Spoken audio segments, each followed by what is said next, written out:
Washington football. Woo!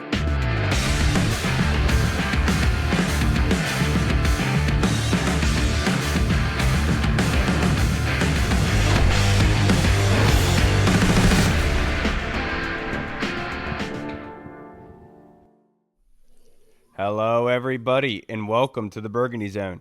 I am your host, Kyle. I am joined by my co-host, Mr. Michael Hall.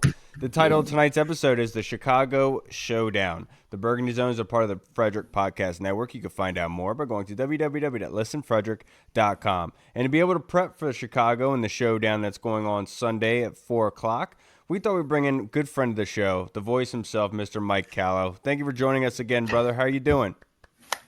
Kyle, I'm good, man. Hall, nice to see you. Good to be back on the show. You know, I always love joining you guys. Yes, and it's an eventful week. Obviously, the duels of the 1 and the 2 of the draft picks this coming up from this past draft, and obviously their trajectories have been a little bit different in that sense, but there's a possibility that Washington could be without Jayden Daniels this Sunday. Personally, we don't need to get into that just yet, but what is your confidence level with Mariota if he were to start going against Chicago?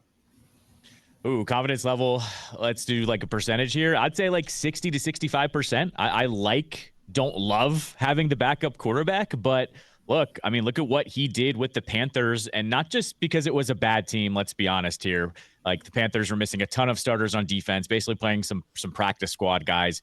The execution was kind of unreal. Like, if there was anything to take away from Sunday's game, it was that Mariota's execution of this offense, and the counterpoint there too being Cliff Kingsbury probably catering the offense to him a little bit, was kind of unreal to watch. We're not used to that, right? Like, we're not used to backup coming in and, having him click on all cylinders, whether it's a bad team or not. So I'd say I like our chances, don't love them, but I think on Sunday, and I think that's why you saw him passing the ball in the fourth quarter. I think they were kind of saying, let's get him some reps here. Right. I have, about a 60 to 65% good feeling if Mariota does start this game. Yeah, I agree with you on that. Cliff Kingsbury, it just feels like just not even just him, the whole team, I feel like itself just has confidence in whether, obviously they have the most confidence in Jayden Daniels, but I feel like with Cliff drawing it up and just like the bond that they all have, I feel like they all just have kind of just blind faith in anybody that's going to step in and do their job. And it's almost kind of worked out that way, to be honest with you. But speaking of another guy with the initials of J and D, Jamon Davis was released, I think it was yesterday, I want to say it was, and kind of made like shockwaves only because he's a former first-round pick. We don't need to get into the whole this guy's gone, that guy's gone, da-da-da-da-da. But what was your instant reaction to that? And I guess, are you surprised that he was released just because he hasn't really been getting any playing time anyway? I guess I'm not surprised at his release eventually. I think once we all saw the position switch, we kind of knew the score here, right? Like, he went from a linebacker to an edge rusher. He's like 225, 230-ish, right? That's an undersized edge rusher, let alone someone that's now learning the position as well. I'm not surprised. I guess the word I'd use is a little sad, because I always thought he was a good soldier, so to speak, right? Like, drafted as a middle linebacker. They move him to outside fast because they don't know what they're doing, with Ron and crew. He tries there. He showed some flashes. This regime comes in and says, this ain't it. You want to try edge rusher. He did it with no problem whatsoever, no bitching about it. Like, to me, he's the opposite of what Jahan Dotson was. They couldn't have shipped Dotson out of here fast enough because they didn't like what they were seeing on an effort level and being, a guy that was buying in. I don't want to call him a bad teammate, but a guy that was buying in of what this team was doing. Jamon, I think, was doing that. It just becomes a numbers game. Once you get to the bottom of the roster like that, you got to make some moves, and you have a linebacker coming off IR, or you got to make some shifts. You become the odd man out. So I'm rooting for him, down the line here, but I'm not surprised. Once the position switch was official, you're kind of swimming upstream at that point. Yeah, absolutely. But speaking of, let's talk about Jayden Daniels, the other JD. Obviously, he did not practice today. Also, the Commanders activated Jordan McGee off of IR, alluding to your point there. But the uncertainty with Jayden Daniels, because some people have been saying, James Jubane on Twitter was saying, if he's not 100%, you don't play him this weekend. There's more important that you're looking at the Giants next week. Do you think that Jayden Daniels is going to be in a position to play in this game? Oh, 100%. My takeaway with Jayden is this. Guys, we're going into week 8 now, right? Everything has been clicking on all cylinders with this guy. I normally wouldn't say this about a guy 8 weeks into his career, but I mean, I'm not going to flip the question around, but I'll ask it myself. Are you concerned with Jayden not practicing all week and then performing on Sunday? I'm not, actually. I think like you're not going to lose your conditioning or your mental reps because we know how hard he works. I bet you he's doing that right now with his VR system and all of that. He is not like other rookies. He could not practice all week, and I have all the faith in the world that he'll be okay and start this game. So my chances of him starting this game is actually high, and I think you also have to kind of look at, what could happen down the line here. If you're in a wild card spot, if you end up dropping the division lead, the Bears could be there right there for a tiebreaker. Like, this game actually is a little bit more important. This isn't just 1 and 2 versus each other. This has an actual playoff implication in terms of seeding if you don't hold on to the top spot. It's very hard to hold on to the top spot for 18 weeks. Let's be real here. So I think this game's a little bit more important. If he's at 90% or 95%, I think he should go, as long as we know that he can't get any more hurt than he is. Let's not turn this into a Robert situation, but I like his chances of playing here. Yeah, and I think that's where a lot of the fan base is coming off of, where they don't want that Robert situation. But honestly, in my opinion, Callow, I'm looking at this saying, I would imagine that JD was biting at the bit to get back into that game on Sunday, and they had to chill him out a little bit, say, calm down, we got this, it's all good. I couldn't imagine them trying. Obviously, they have the upper hand because they are the coaching staff. He's a good soldier, so to speak. But he's going to, I would imagine that he is biting at the bit to play in this football game just because he doesn't want to miss out, and helping his teammates. It's not really much about like the quarterback versus quarterback thing, but it's more so not missing out, I would imagine. No, 100%. And look, I kind of joked around about this on Monday, but I was kind of saying, this is week 18 against the Cowboys for the division or a playoff game. Are we even talking about him not playing this game? Like, right. Exactly. I get it. It's a middle of the year game against an NFC opponent, not a division opponent. Nothing's up in the air right now for that stuff. But like, I'm looking at Jayden going, you're going to play if it's a game that really means something. And so I think that means he's good enough to go on Sunday. I guess it just really becomes a pain tolerance thing. Yeah, that's what I was going to say. I think it just comes down to a pain tolerance thing. And I just feel like, I feel like it's 50-50, but I'm leaning towards the side of he's going to play, like you said, just because I feel like even going back to last year, I feel like he had a rib injury and then he came back in the game, led him to a comeback win against Missouri. So, yeah, it's going to come down to a pain thing. And at this point in time, going into week 8, no one's 100% anyway. So trying to get him back 100%, that's not even like a thing that's even possible at this point in time. So, but just looking forward to Sunday, like we've been talking about. The game was flexed. It's a pretty big matchup. If Jayden Daniels plays and whatnot, a lot of hype around it. What would be your number one key to this game with a Bears offense for the defense? I'll say, what's your number one key for the defense with the Bears offense coming in that's kind of picked it up as of late and kind of, I would say, got the ball rolling on their offense and been a little bit more consistent? Before you answer that, let me just put out some stats from Chicago. They're 3rd in red zone conversion rate. They're 12th in points per game. They're 20th in passing yards, 24th in rushing yards, and 21st on third down percentage, but they are 30th in sacks. I would say this, it's all about pressure. I think when you look at when Caleb Williams was struggling more at the beginning of the year, he was being forced to do some weird things. Like, he was trying to be Mahomes, right? Like, he was trying to do these things, and then the NFL defenses are not college defenses, essentially. We were seeing him make some mistakes, get sacked. They go back to that Houston game, honestly, where they kind of had the formula where they pressured him, made him do some weird things, and he wasn't comfortable at all. This is going to be all about pressuring him. He has too many weapons now, and he's starting to click with his weapons too. Like, different trajectories for both he and Jayden, but his clicking is starting right now too. Yeah. And that's what I'm worried about here, is that these weapons all of a sudden start going off, because we know this secondary is sus. Like, let's be real here. And they have good wide receivers on that side of the ball. And also, I think there's a little bit of a factor with Caleb too. Caleb's from the DMV. Like, he knows what this game means. Like, we haven't seen like a motivated version of him like this yet, I think too. So that's going to be the key to me, is pressuring Caleb Williams if the defense is going to get some stops. And by the way, like, the defense, if Jayden plays, it's bend, don't break. Like, I feel like people need to like temper their expectations a little bit. They only need 2 to 3 stops, and that offense needs to score 1 or 2 or 3 times, and all of a sudden you're playing complimentary football, and it's really easy to win. That's how some of those wins on the road came about. They need to do a little bit at home with this team too. That's if Jayden plays. Yeah, they need to just strap my boy up with a bulletproof vest like 50 Cent, let him come out there and orchestrate the offense as normal. But my question for you, Callow, and to wrap this up, only a couple more questions for you. But attacking the Bears defense, right now they're one of the better defenses in the league. They're fifth in red zone conversion rate, fourth in points per game, seventh in passing yards, 11th in rushing yards, seventh in third down percentage, and they're eighth in sacks with averaging 3 sacks a game. So how does our offense, what would your game plan be in attacking the Bears defense, being able to not be on your heels, to be much more so putting them on their heels? Let's start off with what's won them games. Establish the run. This team has dropped 200 yards or more on every opponent that's not named the Ravens. And look at what happened in that game with the Ravens. They were forced to pass early on. We kind of knew that was going to happen, right? Like they got out of it, and B-Rob didn't play that game. Does B-Rob make a huge difference in that game? Who knows?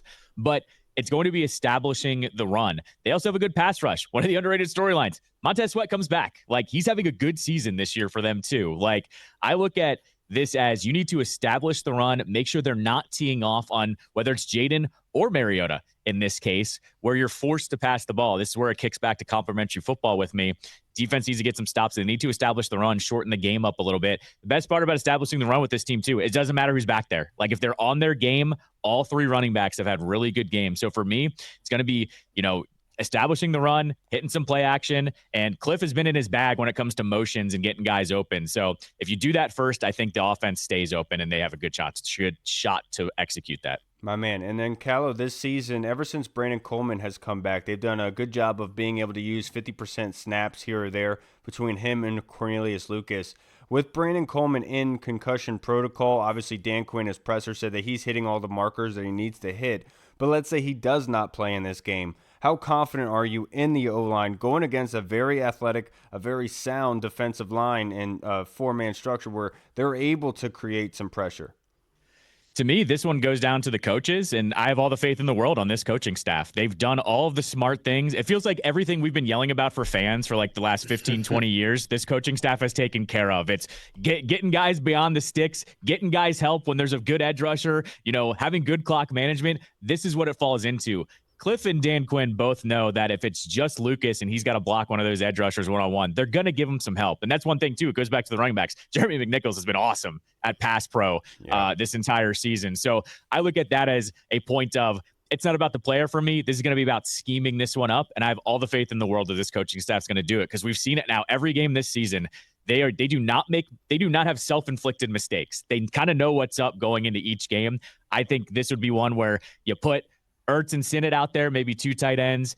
You put more than one running back out there, have them chip. I think they're gonna scheme this up, is what I'm getting at. I'm with you, especially attacking that cover 3 defense they do like to sit in. I would imagine that this might be the Luke McCaffrey game where he gets a little bit more targets, in my personal opinion. My next question for you, undercover hero of the game, do you think that coming Sunday evening we're going to be saying, wow, this guy really did a great job?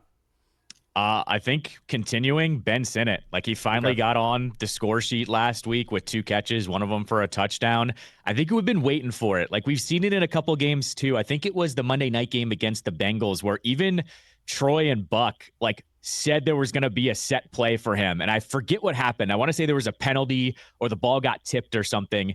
They've been trying to get him a little bit more involved here. They got him involved last week. Give me Ben Sinnott to be one that maybe sneaks by the defense, makes a couple of clutch grabs. I like to ride the hot hand here, and I think he's got it. I'm with you on McCaffrey, though. I like that pick there, too. He was a little too quiet for me last week in a big game or a blowout-type game. I like that pick, but give me Sinnott here to just keep it rolling because we see this, too. When a young player like him kind of gets that confidence going, he can make some plays that the defense not ready for. Oh, you're absolutely right. Only a couple more, but prediction for the game on Sunday. What is your score prediction? Can I do one with Mariota and with Jayden? Is that okay? All right. If Jayden plays, give me a 33-27 win. Okay. And if Mariota plays, give me a 27-23 loss. I think it's going to be close. I don't think they execute. I think the Bears defense is pretty good. And I think this offense with Mariota is finally going to probably run into the wall a little bit. But I think they stay competitive. They've been competitive in every single game this season. My man. Now, only a couple more that I have for you. But Jordan McGee got called up. Do you expect him to be playing in this game, or do you think that's going to take some time? I would assume playing on the actual defense takes some time. Maybe they ease him in with some special teams work or, as a backup, but I don't see him getting a significant role to answer your question. I could see him getting on the field, but a significant role, maybe even inactive. If he's on the active roster, maybe he doesn't even get in the game, but I don't think it's going to be a major point for this week. My man. And then Washington hasn't been overly aggressive in the free agency aspect going back to the offseason. They haven't really been aggressive in trading for players. But if just looking at this from this grand scheme of things, if you are going to make a run and you have confidence in the team in the playoff run, do you expect them to be buyers at the trade deadline?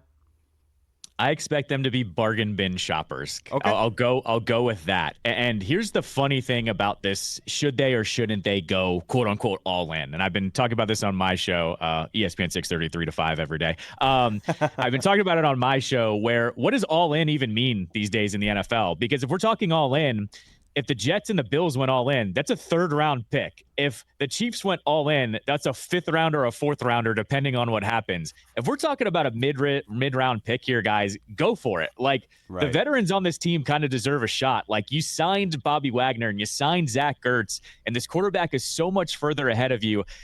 I think you go for it, but you also want to be smart about it. Like I've also argued this. You go for someone's number 2 corner that could be a starter on this team, right? Like I think you kind of try to go that route. I don't know who that is. I'm just like throwing something against the wall there, but like that's where I've kind of landed is go bargain bin shopping. And if they give up a 5th or a 4th round pick, is anyone really going crazy over that? I'm not. If we're talking 2nd round pick for Cooper Kupp, no, I don't want to give up that. But mid-round pick, I'm all for it. Bargain bin shopping is how I've kind of labeled it. And that's how they've kind of orchestrated this offseason. It was I didn't feel bad for the guy, but somebody was being trolled on Twitter yesterday because back in I think it was March, he was saying that Washington had a lazy offseason. They weren't doing it. Adding Bobby Wagner in here wasn't going to do anything. Don't feel bad for him. He doubled down, tripled down, quadrupled down on it. And that's what I said. I was like, actually, I don't feel bad for him because he didn't want to acknowledge the fact that he was completely wrong. But I'm just saying that's how they've kind of been. And look, obviously, you see the flowers after that planting of those plants. But Callow, I can't thank you enough for joining us, brother. Go and enjoy your weekend. Good luck with the marathon you got going on this week. I know you've been working really hard, man. We can obviously see the progress. It's always a pleasure. Good to hear your voice again, sir. And before you get out of here, I'd like to plug your social media handle and plug your show one more time. Sure thing. Always appreciate coming on with you guys. It's always a good time. You can listen to my show. It's called The Line Change on ESPN 630. That is from 3 to 5. Then Bram Weinstein, voice of the Commanders. You guys have heard a ton of his calls this year, the way things are going. He's on at 11 a.m. on ESPN 630. I also co-host with him, and can't recommend his show enough. He brings all the inside tidbits, especially this time of the week, too, on Thursdays and Fridays. My man. Callow, have a good evening, sir. Enjoy it, and enjoy the game on Sunday. Appreciate it. See you guys. All right, everybody. We just spoke with the man, Mr. Mike Callow. Always appreciate hearing him. Definitely. What was the biggest takeaway you got from him? I would say it was the trade aspect. I would say, the trade thing, which I kind of agree with them on that, where I don't see them going out there and dropping like high asset capital, like 2nd round pick. I don't even really think a 3rd round pick unless it's a guy that they can control underneath the contract for like at least 2 to 3 years and kind of figure out what they want to do with that person. Because it's kind of like you're using that 3rd round pick that they would use on that guy as like a draft pick per se for an already known commodity that you can already kind of like plug and play. But yeah, to his point, I think if anything, they're going to drop like maybe like a 4th or a 5th round pick to maybe get some more edge depth, or maybe like everyone's been speculating, maybe like a cornerback. But yeah, that's pretty much my biggest takeaway from what he said from the interview. Yeah, because obviously the go-to right now, what everyone is saying, is you go after the big names. You know, there's some DNs out there like Myles Garrett, Max Crosby that are possibly on the block. He ain't going nowhere. I know Zadarius Smith has been brought up, the defensive end from Cleveland. I know Greg Newsom's name has been out there. I think Jonathan Jones from the Patriots is another name that was floated out there. But what I do want to say real quick is like I feel terrible for Jamon Davis and just the situation that he was put in, the chaos and everything like that. But obviously he's a millionaire. It is what it is. But I think the writing was on the wall. How surprised were you? I know you asked this question to Callow, but how surprised were you to see that move? I'm not blocked by him, by the way. Yeah, me either. I made the cut. I made the cut. I guess I was lucky enough to make the cut. Apparently, he wasn't. No, I'm just joking. Please don't block me after that.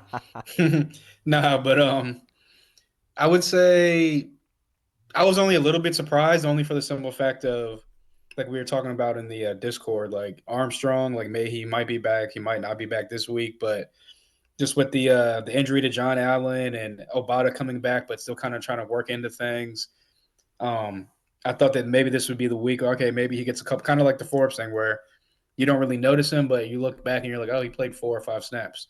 I thought that was going to be maybe Jamin this week, where some situational stuff, he might get in there, play 4 or 5 snaps, just because, like I said, the injury situation, the depth along the line. This is a team in the Bears where, kind of like us, they want to get everything running with DeAndre Swift. Their offense has kind of picked up recently since they started handing the ball to DeAndre Swift. He's been rushing the ball a little bit better, open up some passing windows for Caleb Williams. It's But crazy. I know, right? But unless you already have a guy that can separate, you don't need to do that. But anyway, no, but yeah, I just think that for him getting cut right then and there, it was more surprising for the simple fact of that, not because of it's like, oh man, he was a first round pick and he had a couple splash plays in the preseason. Because, like I said, if you would look at the snap counts and like the game logs, you would see that he hasn't been getting any snaps, if any. So it was more surprising of the fact of he got cut right here and now because of The the injury injuries. situation along Yeah. the line. But yeah, that's what I'll say. Yeah, I agree with you. And my first immediate thought was, man, Jalen Holmes must really be impressing in the brief amount of time that he has been here ever since we picked him up off the Jets practice squad. Because in my honest opinion, if we don't make that practice squad selection by bringing him over from the Jets, I think Jamin is still probably on this football team right now. And obviously, there's a lot that possibly goes into it. Maybe we can retain him and bring him back onto the practice squad. But obviously, his salary is very hefty. Arch in our Discord has been very vocal about that just because of the first round selection. So his contract was very heavy. But it was surprising, just like you had said, because of the injury concerns. But I think the writing was on the wall, so to speak. Like when Emmanuel Forbes got on the field, he made something of it. You saw it, when he was given that opportunity. With Jamin, I guess it is a little bit harder for him. Obviously, he's changing positions, but hopefully it's not the end of the road for the young man, which is a terrible play on words in Jamon Davis's case. But I will say that it was very surprising. But I think at the end of the day, you got to see it, and obviously the We writing was got on the wall. we got any like jamming questions from like fan questions or? I don't think 'Cause I so. don't, Why? all right, yeah, because I don't want to. If we did, I was going to save my point for this, but we kind of like talked about it as well, and people have been talking about it also. But Jordan McGee getting activated, obviously he's the one that's going to take Jamin's roster spot. But I think that if you look at the defense as of late, like coming into the season, a lot of people thought that Dan Quinn and Joe Witt, we were going to see a lot of the stuff they were doing in Dallas, where they were lining up guys everywhere, a lot of more kind of exotic stuff, bringing blitzes from all over the field. And you've seen Frankie Louvu Be that line up on guy. be that guy for the past couple of weeks now, where he's lining up everywhere. He's coming off the edge, up the middle. He's dropping back in coverage, stuff like that. So I think that with this is like this what they wanted, what they envisioned for their defense going forward. Like I think now with once McGee gets kind of in the swing of things and gets a little bit gets his sea legs under him per se, and gets on the field a little bit more consistently, I think that it's going to be Luvu kind of lining up like that Michael Parsons type role where he's on the edge, he's up the middle, he's at a linebacker, he's Yep. over here, he's over there, and he's going to be getting after the passer to kind of help out the defensive ends and the pass rush for this defense to help out the back end. So if you like really like think about it, like it makes sense, but to our point, it's kind of like the timing of it is like, okay, damn, like they must have really just been like, yeah, we're good. Like, so like you said, it sucks for Jamin because of the situation he was put in, probably overdrafted, never really found a home as far as a position goes, but it's the NFL. You got to adjust and hopefully he gets another chance somewhere else. Yeah, you really just didn't really see him hit the fifth gear, go into the sixth gear. You know what I'm saying? You wanted to see that extra one from him. I'm sorry, Jamin. I would just he talked for I had He's to about think to of definitely block us now. I know he is. I'm sorry, Jamin. Now let's I want to ask you before we get into fan questions, just a couple keys to the game this Sunday going against Chicago. Like one area that Washington has to win in order to be successful and be put in a position to win. I would say it's going to come down to kind of what Callow was saying. What has gotten us to this point, this 5-2 record, which is on offense. You're going to have to, especially if Marcus Mariota plays, they're going to have to sustain drives, convert third downs, and when you get inside Can you the just rep, give me one? no, this all kind of goes together. Convert third downs, and then when you get inside of the 30-yard line, you got to come away with at least 3 points, if not 6 or 7. Because again, like we talked about, this offense is starting to click a little bit. And if we can't get any pass rush on Caleb and you just let him sit back there, he's going to pick us apart with the trio of receivers that they have, including Cole Kmet coming off the tight end as well. So, yeah, I would say it's going to be a ball control type of thing where they got to play ball control offense and convert third downs. My man, I agree with you. I do think this is the big turnover game, where turnovers are going to dictate what's going on. Caleb Williams right now is completing 65.3% of his passes, has 1,300 passing yards, 9 touchdowns, 5 interceptions, 25 carries on the ground, 169 yards rushing, and 1 fumble. So 9 touchdowns, 6 turnovers altogether. Especially with Caleb, I think Caleb did a great job illustrating that. Obviously, they've gone away from that free roam with Caleb Williams, where it's much more structured, and they utilize the screen game. When they see that blitz, they will hit that screen game with those talented wide receivers. So in my breath, I think this is a big linebacker game where they have to be able to come up and run all over the field. They're going to do that misdirection stuff on you, get you off your base in order to go to the other side. So you just got to be prepared for that. But I would say first and foremost, it is the turnover game. And obviously sacks are going to be key. And being able to get to Caleb and frustrate him to the point where he feels like he has to do more. And obviously that ties into the offense as well. If the offense can be able to score those touchdowns, get up early, then you're in a very, very good position of kind of forcing Caleb into that mold.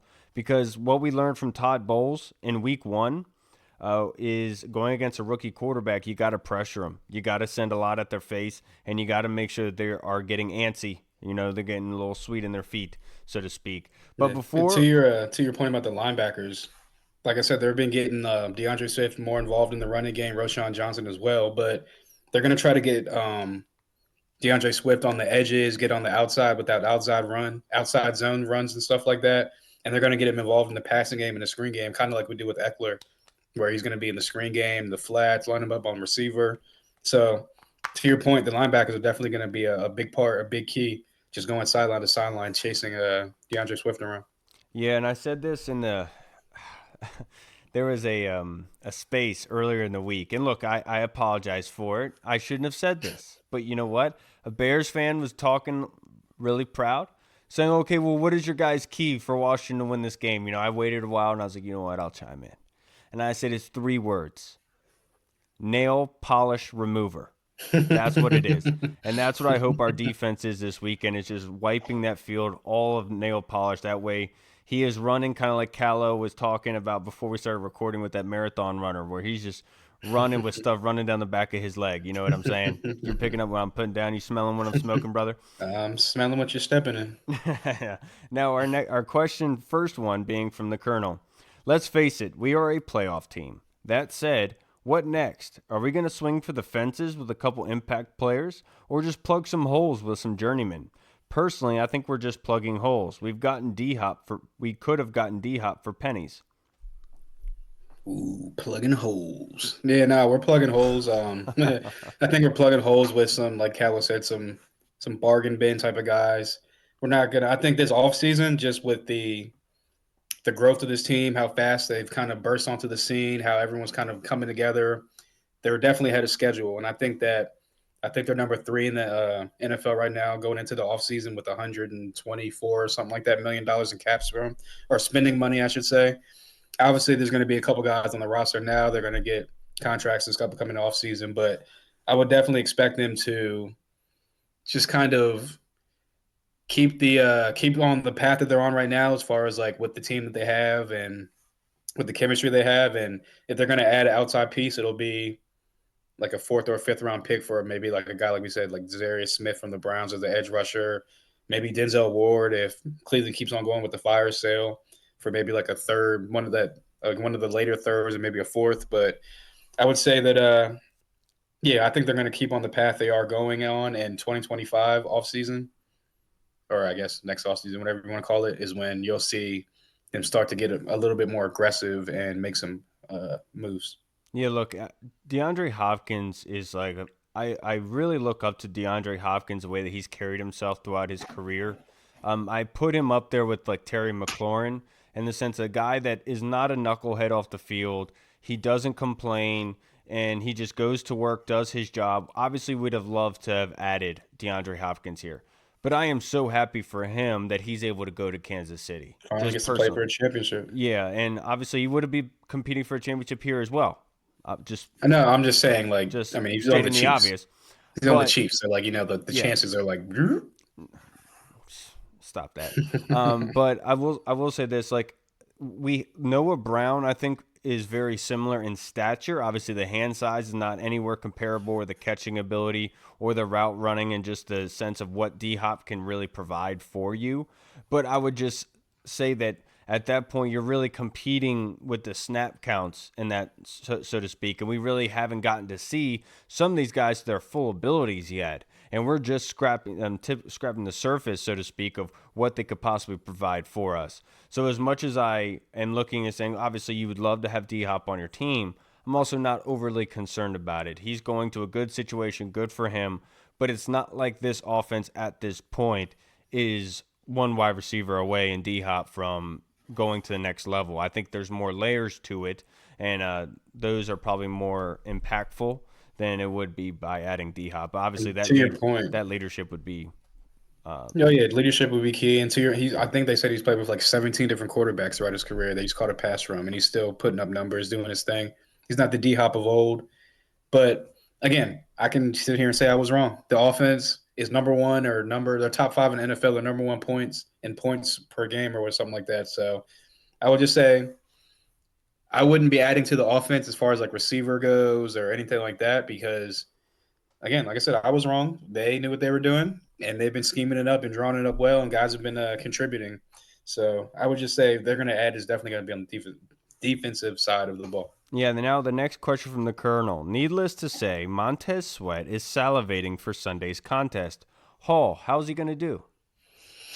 I think he's going to beat Andrew Wiley a couple times. He's probably licking his chops. Just from the time that he was here going against Andrew Wiley in practice and whatnot. And Cornelius Lucas for that part, but I think he's licking his chops, thinking that no Diddy. I think that he's like sized for this moment because he thinks that or he knows like I went against these guys before. I played against them like pretty much every single day. I know what they're good at, what they're not good at.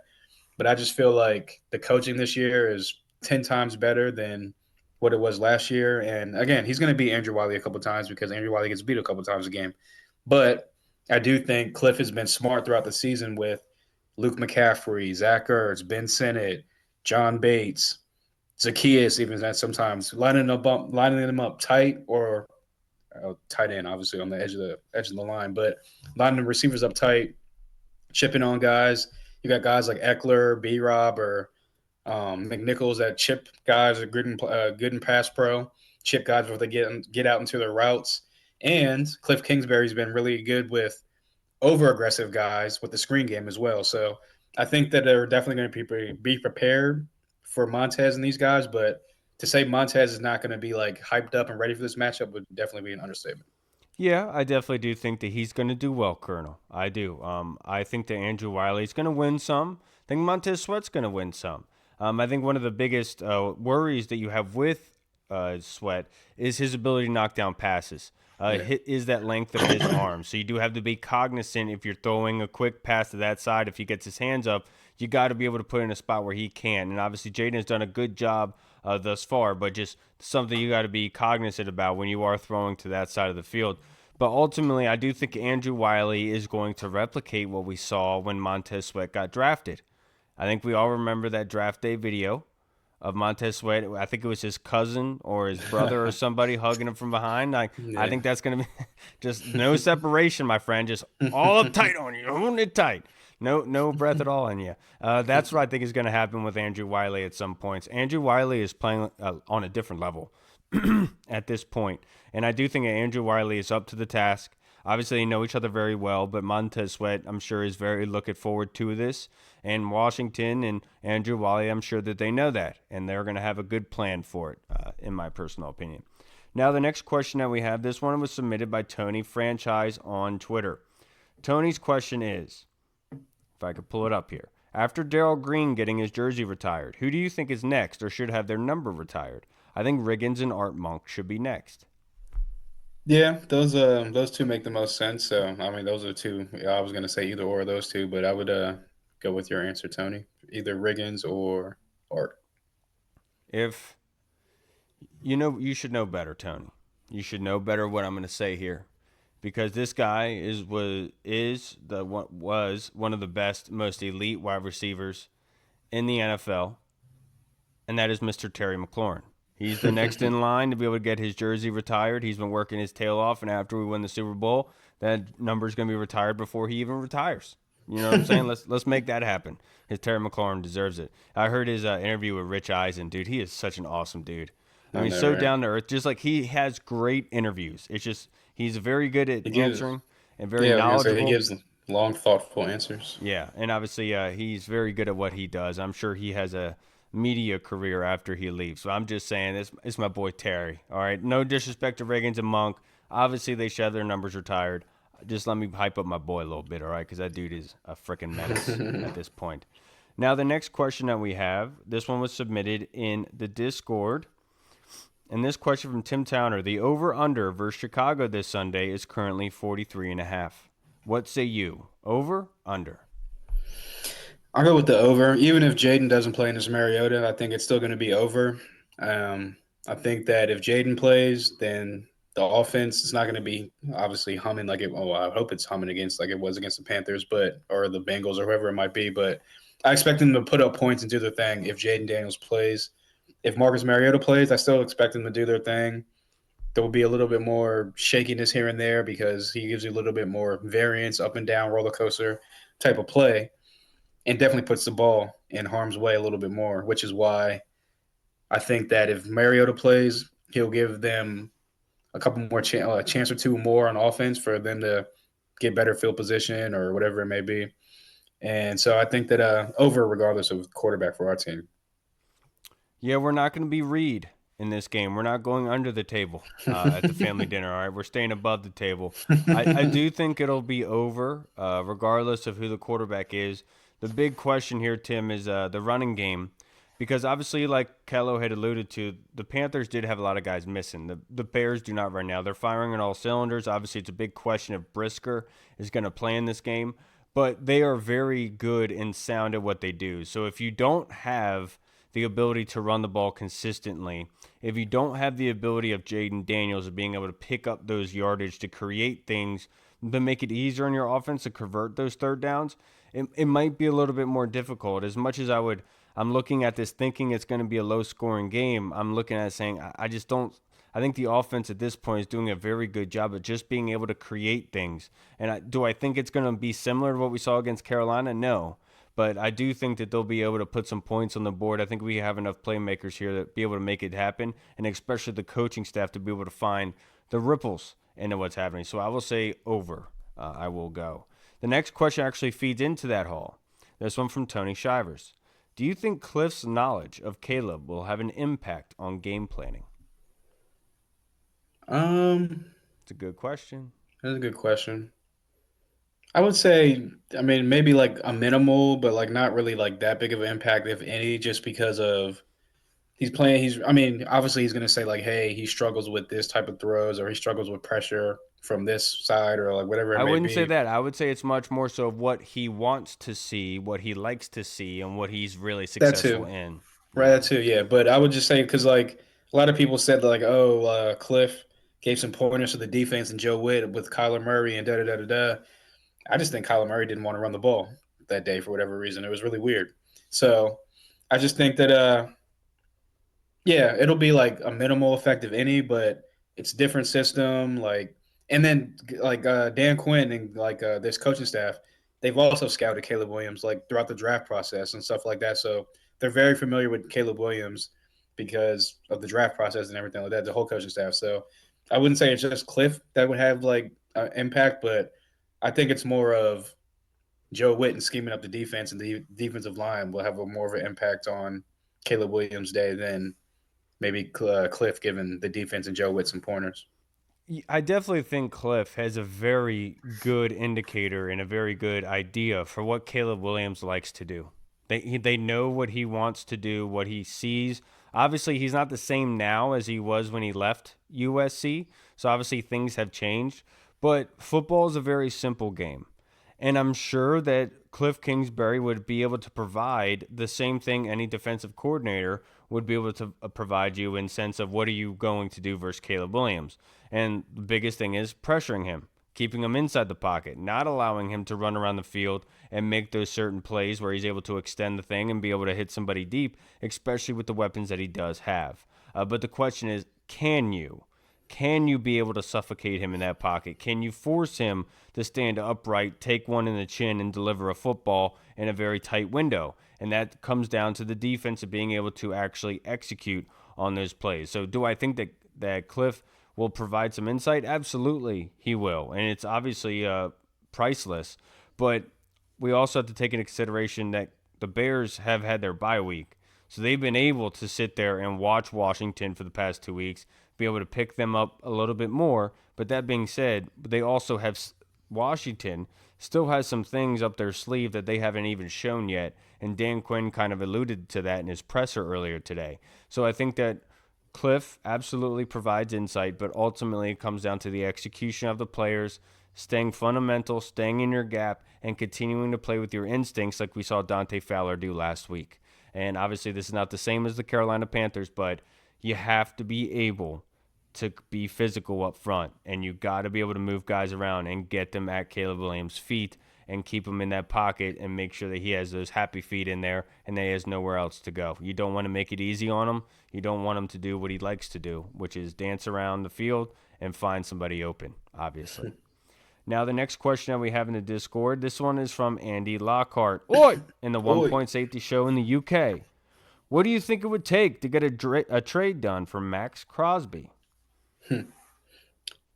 Probably like 2 first-round picks for Max Crosby. Yeah, probably like a first round in 2025 pick, a probably like a second or third round pick in 2025, and then I'd probably say you're probably gonna have to throw like a pick in 2026 in as well, maybe like a third or fourth round pick, Probably fifth round pick. a bowl haircut provided by you for the owner. How about that? That's what it'd probably take to get the job. No, I don't think it'd be that lucrative, but it probably would take multiple picks to be able to get it done. Max Crosby, obviously, he's only 27, had 14 and a half sacks last year. I think he has 5.5 sacks so far this year. Obviously, the production meets. He still has a lot of meat on the bone, so to speak. He doesn't have as many years in the NFL as somebody like Myles Garrett, who obviously had 14 sacks himself last season, who's 28, just 1 year old, but also has like 3 more years in the NFL than Max Crosby does, but with only 1 year older, which is just insane, just looking at Myles Garrett and what he's been able to do. So I think it would be heavy, but it wouldn't be that heavy. I don't think it really would attribute a first-round pick. Well, what we've seen these wide receivers be going for? Yeah, but these wide receivers, you got to think about it. Devontae Adams is older, getting up there in age, and everyone knew he wanted to go to the Jets and wanted out. So that's going to be a buy low, whatever you want to call it. Amari Cooper is going to be a free agent coming up, so he's a rental. So he's going for a third. And then, I mean, we obviously fleeced the Eagles for a third-round pick for John Dawson. So, and then a guy like Cooper Kupp is going for a second-round pick. You know what I'm saying? So, like, different levels of different tiers of receivers. So he's like the top tier of like pass rusher in a league where I don't think it's going to be a single. I'm saying it's multiple, but I don't think it's going to cost a first, in my personal opinion. If Cooper Kupp is going for a second with his injury history, his contract, and all that, then you're Max Crosby. And plus, why would the Raiders not give up? Why would they not even attempt to give him away for at least a first round pick? I mean, Of course, Raiders, they're you're stupid always as going hell. to do that. But I'm just saying, you got a guy who's possibly pissed off with you, and you're in that kind of situation where that is a hefty contract that he is on. And so if you are going to do the full rebuild and the kind of changing of the landscape, so to speak.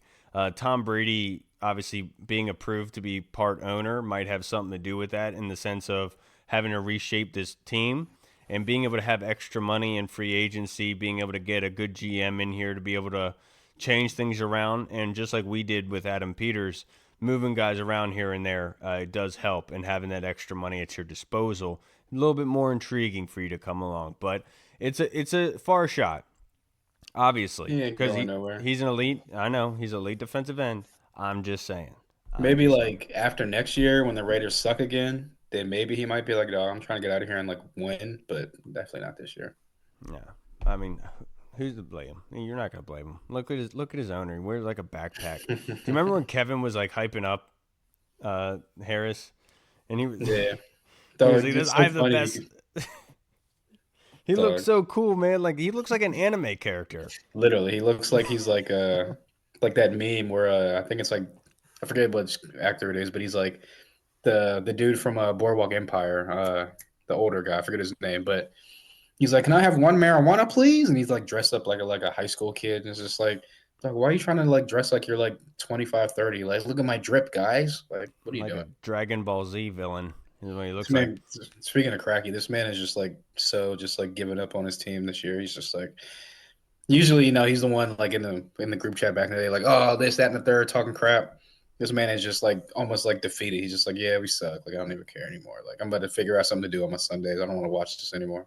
It's like, damn, bro, don't go full Cleveland on us. And that's what happens when you bring in Jimmy Garoppolo. I'm just saying, a lot of people's fan base wanted to do that. Now, Right. but in more important matters, let's break down this game on Sunday, sir. Washington is 5-2. Chicago is 4-2. Game is kicking off at like 4:30. It's the primetime game of the week on Sunday afternoon. Very happy for that. We're going to have a recap episode on Sunday evening for you guys, obviously. But Washington right now in red zone conversion rate, they're 14th. They're first in points per game. They're 13th in passing yards, third in rushing yards, and third in third down percentage. And they're 11th in sacks given up with an average of 2.3 a game. So, Hall, looking at this game, who would you say and predict is going to be the unsung hero of this game? Unsung hero. I will go with, I'll say Johnny Newton. I think that this would hopefully be the Johnny Newton coming out party. I mean, obviously last week the defense did a great job against Chuba Hubbard in that running game. Got after Andy Dalton. They allowed them to score 7 points when they was like, you know what, we feel bad for you guys. We've been there, done that with the owner situation. We've been you guys before. Have some free points. It's cool. But yeah, I think Johnny Newton, I think with more experience, more reps, more games, he's going to get better and better and better. And you're going to start to see the Big Ten Defensive Player of the Year last year that was a steal for us in the second round. And I think that along with the rest of the defensive line, Deron Payne and those guys, but I think this is going to be the Johnny Newton rush up the middle, cause havoc up the middle for Caleb Williams, make him get out of his make him get off his what do they call it when the quarterback's in the pocket? Make him get off his point in the pocket, make him move off his spot in the pocket. And I think this is the Johnny Newton game. I would love to see that. Deron Payne has been heating up himself. I gave him crap 2 weeks ago, but I gave him chores, but he did a very good job. He bounced back from it. So that's how you know he listens to this podcast. He was like, "Damn, I disappointed Kyle. Let me bounce back." No, he doesn't. I've already given you one in Luke McCaffrey that I honestly believe could really operate in this cover 3 defense that Chicago does give. Obviously, they are better in passing yards than they are in rushing yards. 7th in passing yards for the Chicago defense, 11th in rushing yards. But that being said, I do think Luke McCaffrey's going to be able to operate, find those cushions in the zone, sit there for Jayden or Mariota to be able to get him possibly a 50, 60-yard game. But honestly, I would not be surprised to see Austin Eckler have some big-time plays in this game and be a huge difference maker once it's all said and done. I love Brian Robinson. I have him on my multiple fantasy teams. I would love to see him continue popping off. But I think that in the passing game, being able to create those mismatches, be able to use him on the outside as that kind of weapon, I think is going to pay dividends for this offense. If Jayden isn't able to go, you got to be able to find a way to be able to operate to get those guys upfield, to create those first downs. And I think Austin Eckler is somebody that could easily fit into that mold, without a doubt, in my personal opinion. Now, what is a key for our defense besides Johnny Newton, of course? Would you say? I would say, hmm. Yeah, I would say just keeping getting out like how can I say? I guess getting after Caleb Williams, but like in a containment type of way where you're rushing the passer, but you're staying like with your gap integrity, your pass rush integrity, so you're not getting outside of the scheme, outside of what you're supposed to be doing for that pass rush, that play, to the point where he can step up in the pocket or he can spin around and run from the left and then spin around, jump over a guy, run back to the right. Because obviously, like we know, the secondary is not the best, but it's going to be even more exposed when you let a guy like run around there back there for 3, 4 seconds, 5 seconds, whatever it may be. You're not going to be able to keep running with a guy for that long. So I definitely think that the key is going to be keeping that bubble, that kind of contained pocket around Caleb, so that he cannot step up or he can't get outside the pocket and kind of create like he likes to do. My man. For me, it is having creating those long down and distances, not allowing the rushing to be able to create things short for this offense. Chicago is 21st in third down percentage conversion rate. They are third in red zone conversion rate. So what you want to do is not allow any big plays. What you want to force their offense to do is the dink and dunk, what Chicago fans have been poking fun at us, trying to talk crap about Jayden, talking to Screen King and all that crap, bull crap. Force that. You want to make it difficult on that offense. Make them work down the field. You don't want to make it easy on them. Make them convert on third downs, on long down and distances, on third and eights, third and sevens, third and nines, and be able to pin your ears back and get after Caleb. That is the number one aspect I will say for this. And that pressure is what is going to create those turnovers for you. And when Caleb does try to maneuver, get that ball out of his hands. And we learned this in week one. They're going to put it in harm's way. So let's try to get some turnovers in this game. You cannot be negative whatsoever in this game. You got to be able to be in the positive in the turnover situation. And I'm looking at the special teams. That ball has been on the turf twice now, and it hasn't been recovered. We need one. We freaking need one. And they have been obviously playing so well. They have been getting after these runners and getting upfield. They've been forcing that ball out, but we got to fall on one. And this is one game that I think that the offense is going to need that short yardage situation, just given that Chicago's defense statistically is very, very good. So let's help out our offense a little bit by getting a turnover on special teams. I think it's going to be crucial in this game. Now let's do our predictions, brother. What do you got? So, damn, excuse me. So I'm gonna go the Callow route as well. I'm gonna do a prediction with Mariota as a player, as a starting quarterback. I'm gonna do one with Jayden Daniels as a starting quarterback. So with Mariota, I do think that, kind of like Callow said, the turnover thing is going to be big. If Mariota's going to put it in harm's way to the Chicago defense, and he has a turnover or two, whatever it may be, more bites at the apple for Caleb Williams and these weapons, I think that's going to put our and if we can't sustain drives like we have with Jayden Daniels and this running game, I think that obviously the defense is going to be on the field more, which is going to get them tired a lot quicker, which is going to result in probably a lot of more big plays, big chunk plays, big gains. So if Mariota plays, I do like Callow. Think it's going to be a close game. It's going to go over the total, which is 43.5. So I'll go Chicago 24, Washington 20 if Mariota plays. And if it's Jayden Daniels, I think that it's still a close game. I think that our offense makes one more play than their offense can make. And I think that we win a close one. I'll go 28-24 Washington. Yeah, and Bears fans have been very upset. They've been very They've been very obsessed, which is like weird. They have been, because they really want the Pepsi Rookie of the Week. They want I that get for it. Caleb, and I understand why that's frustrating for you. Your fan base is not Washington. We dominate. We're global. You can't sniff us. Look, we have been in football purgatory, but yet we still pump out numbers like we've been winning championships every single year. It's insane how we do that online. I understand the frustration, but I cannot forgive Bears fans for talking crap about Sean Taylor, about his death. And Yeah, so I saw that. That's weird too. my prediction for this game is going to be 34-13 with Mariota or with Jayden or without Jayden. 34-13, a 21-point victory. And I see what you did there. they get a lucky touchdown from, I'm not sure what exactly happens. Maybe it's at the end, just to give Caleb a little bit more help in the rookie Pepsi of the week. But regardless if Jayden plays or not, I think we should all vote for Jayden, even if he doesn't play in this game, just to add salt into the wound a little bit more. Or if not, we nominate Ben Sinnott. I was literally about to say, like, if he doesn't, then we're just going to nominate Ben Sinnott and just spam the hell out of them, right, and make him the rookie of the week. So, because apparently that's very important to them. They need hope. They need to feel reassurance. Because the crazy thing is, as much as they want to talk crap about us and just try to pile on us as much as they want, we're in the same boat, man. We've been in QB purgatory just like you guys. But for some reason, you're stooping down to a level that we are not, and I understand that. So 34-13, that's where you're going to stay. You're going to stay down low in that purgatory and enjoy the nail polish. All right, everybody. Thank you for joining us this evening. I really appreciate it.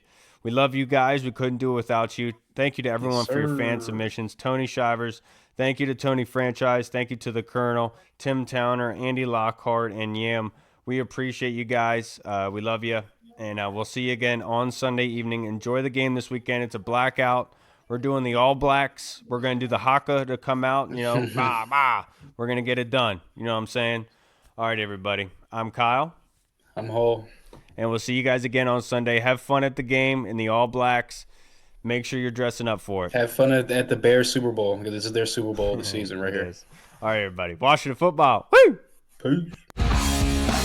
What's up, everyone? This is Kyle from the Burgundy Zone. We are releasing our own merch to support the show. If you want to rock the Burgundy Zone logo or you want to see Reed's face on your shirt, we got it. We're starting with t-shirts, hoodies, and zip-up. So if you're a fan of the show, make sure you snag one before they are gone. Check out the link in our bio on Instagram, or you can find the link in the description of the video. Thanks again for all your support. Until next time.